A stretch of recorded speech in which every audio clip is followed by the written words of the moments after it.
Hi again, fans. Wally Cardell here with RWL Magazine, issue number 4, May 2023. Lots to get into, so let's get started.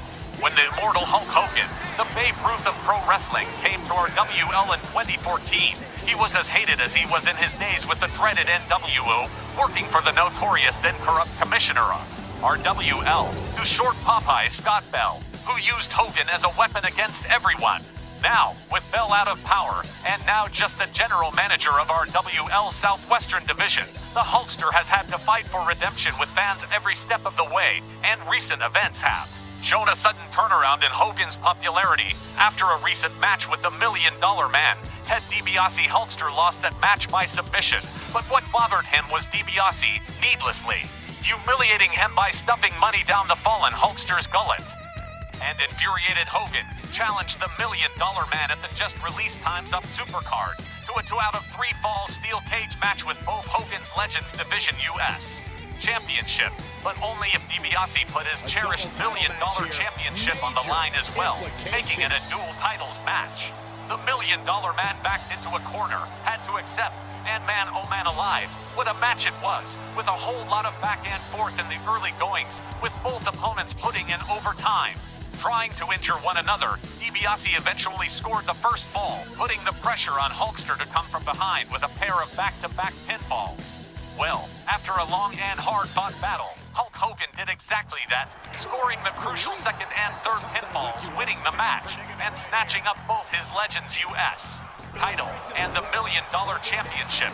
And listening to the Chicago fans that night, there's no question they out themselves behind the Hulkster, 100%. Can Hogan the Gold Collector maybe be looking with an eye towards the King of Legends title, now in the hands of Nature Boy Ric Flair? Could Hogan become a Triple Crown legend? Only time will tell, fans. Up next, a look at the Patti Powers phenomenon. Making her way to the ring from Tampa, Florida, Patti Powers. Two of WWE's top stars ready to go here.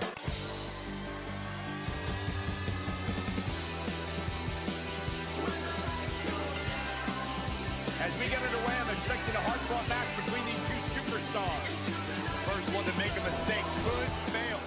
The Ladies Legends Division picked up a few new faces early 2023, but the one standout has been the unassuming Patti Powers, a lady with an old-school look and in-ring style. She's looking at it. You gotta believe this one's over. That's how you put an exclamation point on a match. She goes for the cover. That's made wrestling. Fans, especially followers of the Ladies Legends Division, stand up and take notice. Since her debut upset win over RWL, Patti Powers has captivated fans with a series of battles against a host of top names in the Ladies Legends Division, racking up many more wins than losses. And getting the attention of the locker room, quick Patti's got her up and brings her back down with a pinning power bomb. And friends, that is absolutely it.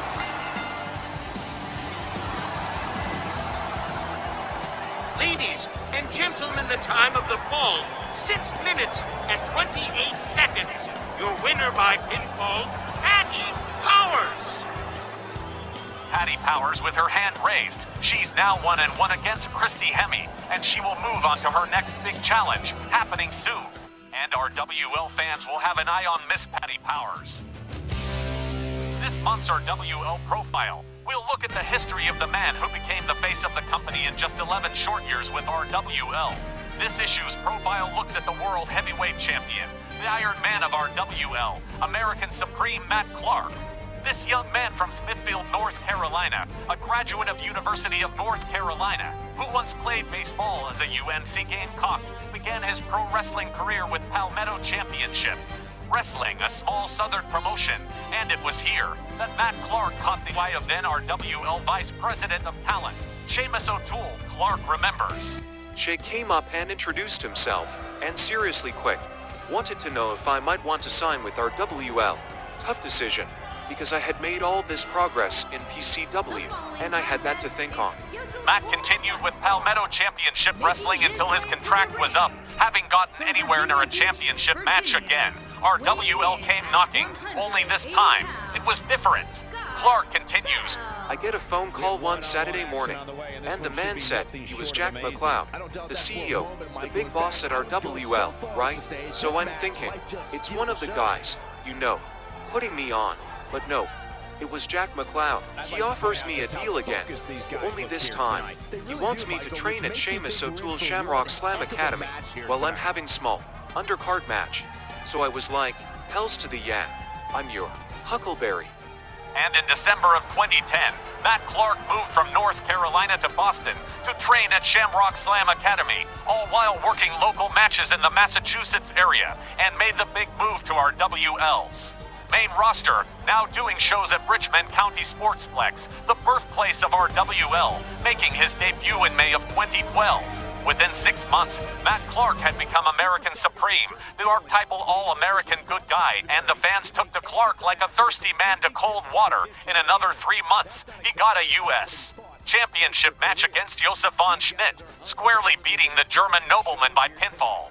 This match would be a turning point in American Supreme's career, as he would meet the man destined to become his arch-nemesis in our WL, Josef von Schnitt's manager, the notorious Short Popeye Scott Bell. Man, I don't know what Scott Bell's problem with me was, but 2 nights after I win the US title, this pipsqueak calls me into the ring, and as GM, he tries to invalidate the match, invalidate my win. So he's got me in the ring. He's yelling, turning purple. I mean, you can count the veins in Scott's neck, right? Finally he demands the belt back, and I'm looking at him like he's got 3 heads speaking Greek. Finally, he's like, you heard me. Let me have it. So I did. I let him have the front plate right across his forehead.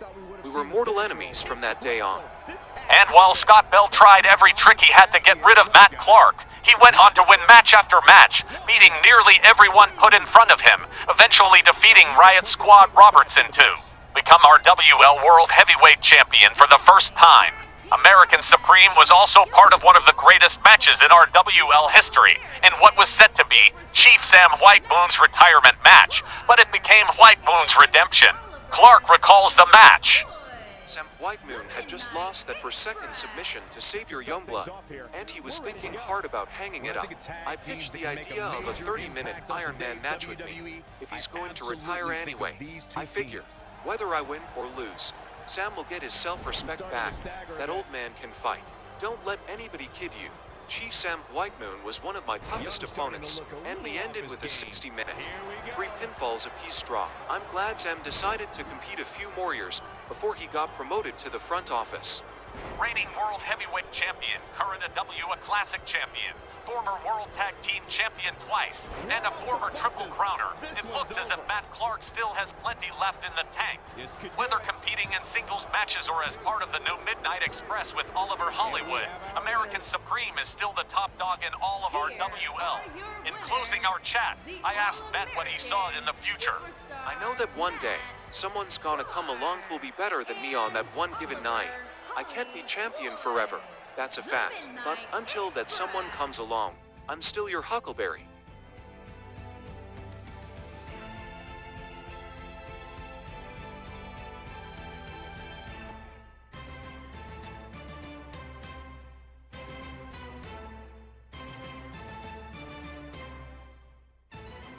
And as always, let's have a look at the current RWL Hall of Champions.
fans, that's gonna do it for this month's RWL Magazine. Thanks for watching.